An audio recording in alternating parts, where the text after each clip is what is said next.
सर्वांना. आम्ही दोघी मायलेकी निघालो होतो सिद्धार्थला घ्यायला. म्हणजेच आज होतं सिद्धार्थचं ट्युशन, संडे होता.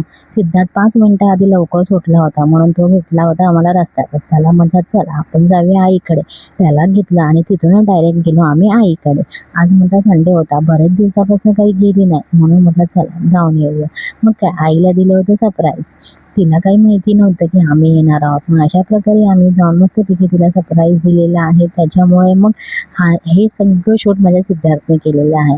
परीही मस्ती करत होती. तिला बघा किती खायची लगबग लागलेली असते. काय खाऊ आणि काय नाही असं तिचं चालू होतं. हे एवढू की ते एवढू असं सर्व काही चालतं तिचं.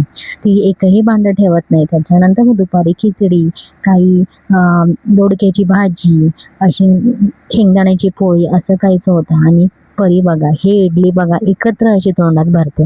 आई तिला भरवत होती पण तिला मात्र तिच्याच हाताने खायचं होतं आणि तिने पूर्ण इडली एकदा तोंडात भरली होती. त्याच्यानंतर तिला ना ते खाताच येत नव्हतं. नंतर मग तिने स्वतःहूनच काढलं होतं बाहेर. अशा प्रकारे ती इडली खात होती, बघू शकता.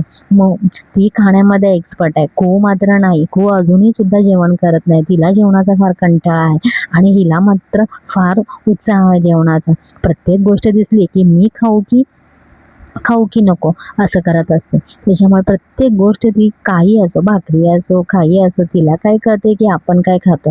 ती प्रत्येक गोष्ट तोंडात घालते आणि ती खाते सुद्धा. अशा प्रकारे ती इडली खात होती. म्हणून म्हटलं चला बघू. आणि तिला बिचारीला सर्दी झालेली आहे. थोडंसं वातावरण चेंज झाले की मुलं नेहमी आजारी पडतात. त्याच्यामुळे मग काय असं खाऊन झाल्यानंतर सिद्धार्थचं बघा इथे चालू आहे व्हिडिओ, म्हणजे मोबाईल बघणं. त्याचं जिथे जाईल तिथे मोबाईल. त्याच्यानंतर संध्याने आणली होती कचोरी. मग काय मस्तपैकी कचोरी संध्याकाळी एन्जॉय केला होता.